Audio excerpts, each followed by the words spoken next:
Tonight, airport attack. An officer stabbed inside the terminal. Now, the FBI is investigating it as a terrorist incident on American soil. We have late details. States of emergency. A tropical storm turns deadly as up to a foot of rain overwhelms the Gulf Coast. A powerful system steaming toward landfall.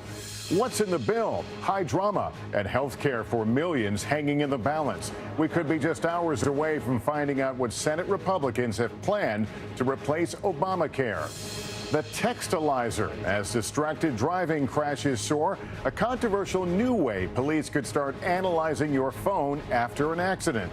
Is it an invasion of privacy? And $1 billion deal, a surprise announcement tonight from George Clooney. Nightly News begins right now. From NBC News World Headquarters in New York, this is NBC Nightly News with Lester Holt. Good evening. Great to have you with us on this Wednesday night. After London, Paris, Brussels, tonight you can add Flint, Michigan as the latest target of terror. The FBI is calling the vicious knife attack on a police officer at Flint's Bishop International Airport this morning an act of terror. Authorities say his attacker is a Canadian man who stabbed the officer in the neck, declaring God is great in Arabic and making references to overseas conflicts. The wounded officer is recovering tonight as authorities on both sides of the border urgently try to learn more about the accused attacker. NBC's Blake McCoy has late details now from Flint. Second floor inside the terminal, we got an officer down. Urgent calls for help this morning at Bishop Airport in Flint, Michigan, after a man stabbed an airport police officer. It sounds like a stabbing to the neck. Everyone was evacuated from the airport, which was quickly shut down. We are investigating this incident today that happened at about 9:45 this morning as an act of terrorism. Officials say 50-year-old Amor Fatui, a Canadian, entered the United States on June 16th. He made his way to Flint, Michigan this morning, where he targeted airport security officer Lieutenant Jeff Neville. He was carrying baggage. He went into a restroom. He spent a little time in the restroom, dropped both bags and came out, pulled out a knife, yelled Allah Akbar, and stabbed Lieutenant Neville in the neck. Neville was rushed to the hospital in critical condition. Tonight, he is improving. Lieutenant Neville never stopped fighting until I handcuffed this person. The incident took place in Terminal 2, outside the secure part of the terminal. And there were police officers, state cops, airport authority lining up. Security was increased across the city. Stabbings have become an increasingly common form of terror attack, 5 in the U.S. in just the past 3 years. This one comes after a wave of European terror attacks, 3 in 3 days, following a series of deadly attacks this year. And this sort of attack really epitomizes the small-scale nature of the threat we have here. Individuals may be radicalized, but we have not yet seen the larger networks that now threaten Western Europe. The FBI is calling this a lone wolf attacker, and our sources tell us his name was not in any FBI databases. He apparently made reference of killings in Syria, Iraq, and Afghanistan after stabbing that officer. Lester? All right, Blake McCoy in Michigan this evening. Thank you. Turning now to another major story we're following, the secrecy surrounding the Senate Republicans' health care plan. With coverage for millions at stake and the clock ticking for a vote, details are finally expected to be released tomorrow. But Democrats are turning up the pressure, hoping to peel away the 3 GOP votes they need to defeat it. NBC News Capitol Hill correspondent Casey Hunt has the latest. Outside the Capitol today, Democrats trying to stand in the way of the GOP plan to repeal and replace Obamacare. Health care is a right, not a privilege. But there's not much that they or the pint-sized superheroes they brought in to help draw attention can do to stop it. With just 9 days before the Senate is expected to vote and leave for the July 4th holiday, no public sign of what's in the bill. If I don't get to read it, I don't vote for it. If I don't get to study it, I don't vote for it. Washington lobbyists are seeing early drafts, but Republican senators say they won't see the full bill until around breakfast time tomorrow. From there, where it goes will come down to a handful of key Republicans. With only 52 GOP senators, it won't pass if 3 of them vote no.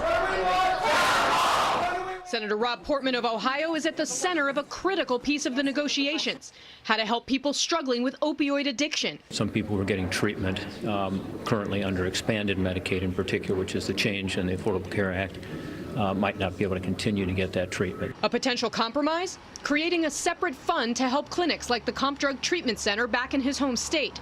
75% of their patients are on Medicaid. The individuals who are receiving care paid for by Medicaid are individuals who have no other choice. That is what they need to get back on their feet. Whether that help comes could depend on fiscal conservatives like Ted Cruz, who have pushed for even deeper cuts to Medicaid than were in the House bill, though they'll likely take longer to go into effect. If it fails to solve the problem, then it's not going to pass. It's not going to get the votes that it needs to pass. In Gettysburg, Pennsylvania, people like Graham Bigby, who voted for President Trump. I think they're hiding away and not allowing the ideas to come forth that they have. Let it be out there. Millions still wondering what it means for them. Top White House officials, including Steve Bannon, are on the Hill tonight trying to sell this bill, while across the country, Obamacare is showing signs of strain. The major insurer Anthem announcing today it's pulling out of insurance exchanges in Indiana and Wisconsin. Lester. Casey Hunt at the Capitol tonight. Thanks. Now to the states of emergency along the Gulf Coast as Tropical Storm Cindy takes aim, expected to make landfall overnight near the Texas-Louisiana border. Both of those states already being lashed by high winds and torrential rain. It's a system that has turned deadly, and we get details now from NBC's Kerry Sanders in the storm zone.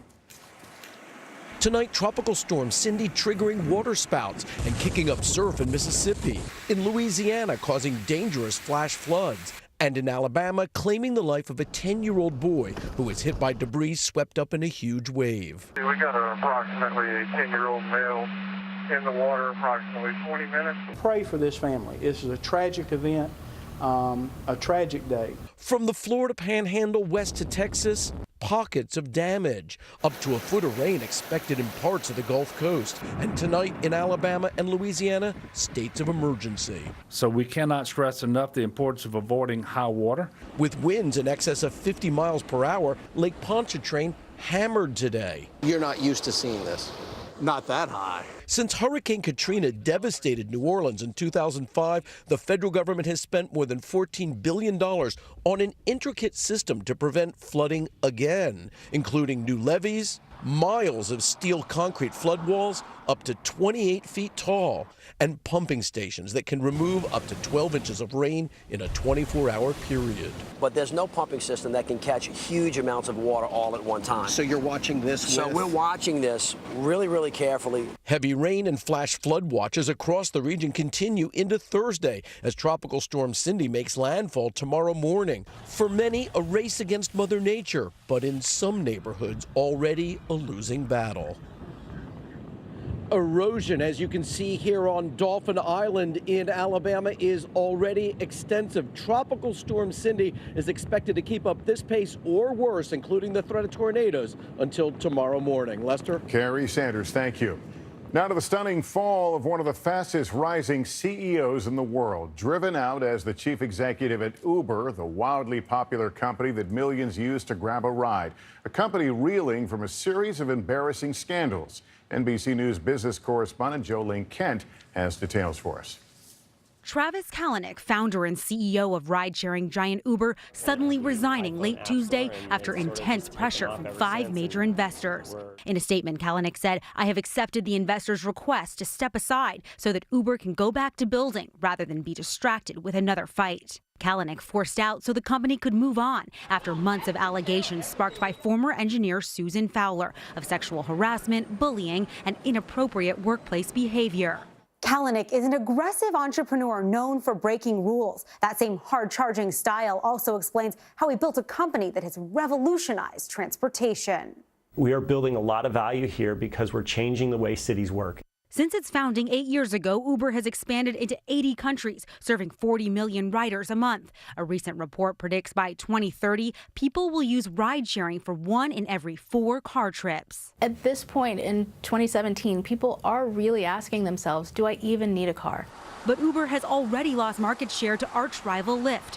Forcing out Kalanick is seen as a move to keep customers and drivers from defecting. I really hope this is a wake-up call for Uber. I hope this is a wake-up call for Silicon Valley. I hope this is a wake-up call for the world that we need to have economies that support positive company cultures. Now the question, who will take over the driver's seat? One reported top choice, Facebook COO Sheryl Sandberg. But a source close to her says she's staying put. As Kalanick is forced to take the exit ramp, Uber searching for a new road ahead. Jolene Kent, NBC News, Los Angeles. In Virginia today, thousands of people turned out for the funeral of a young woman who was killed over the weekend after leaving a mosque with friends. Police say it was a result of road rage, but prosecutors say they can't rule out a hate crime. It's a deadly incident that has touched a nerve across the country. And we get details from our justice correspondent, Pete Williams. As many as 5,000 members of suburban Washington, D.C.'s Muslim community turned out for the funeral, some walking more than a mile to get there, to remember Nabra Hassanan, a 17-year-old who was beat to death Sunday, and to express their solidarity. It's a really hard time for the people here, and this could have easily happened to anyone, either male or female. Investigators say it began Sunday morning in suburban Virginia when a driver confronted a group of Muslim teens on their way to a mosque for Ramadan services. Most fled, but she was caught. Police arrested a 22-year-old construction worker, Darwin Martinez Torres. They say it appeared to be the result of an incident of road rage. But her father says because she was wearing Muslim dress, he believes she was targeted because of her religion. Why kill my daughter? For what? We don't do anything to him. Authorities originally appeared to discount a hate crime. Prosecutors now say they cannot rule out pursuing hate crime charges, but they say no evidence so far points in that direction. They're also looking at whether she was sexually assaulted before her body was left at a lake. Even so, her death has prompted rallies and demonstrations in other cities calling for a thorough investigation, many holding banners that say justice for Nabra. Back at today's funeral, mourners said they support the family and everyone wants answers. They're grieving and, they want to make sure that every possible motive is investigated, whether it's hate crime, whether it's even the smallest things. As her friends say goodbye to someone they say liked everybody. Pete Williams, NBC News, Washington. Let's talk now about the blame game underway among Democrats tonight, left soul-searching after a disappointing defeat in Georgia. A House special election they had high hopes of winning, only to see their hopes dashed again, the latest in a string of defeats. Some pointing the finger now at House Democratic leader Nancy Pelosi. We get more from NBC's Kristen Welker. Republicans breathing a collective sigh of relief after GOP candidate Karen Handel beat Democrat Jon Ossoff, winning a reliably red district in Georgia, fending off a challenge to President Trump. And a special thanks to the President of the United States of America.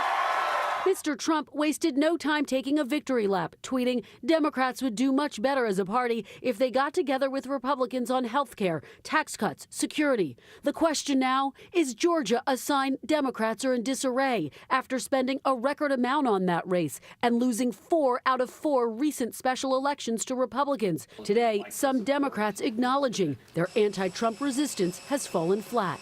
I think candidates matter, and we need to do better in recruitment. Some Democrats also taking aim at leadership after the GOP consistently linked the Democratic challenger in Georgia to House Minority Leader Nancy Pelosi in ads, undercutting Ossoff's message of change.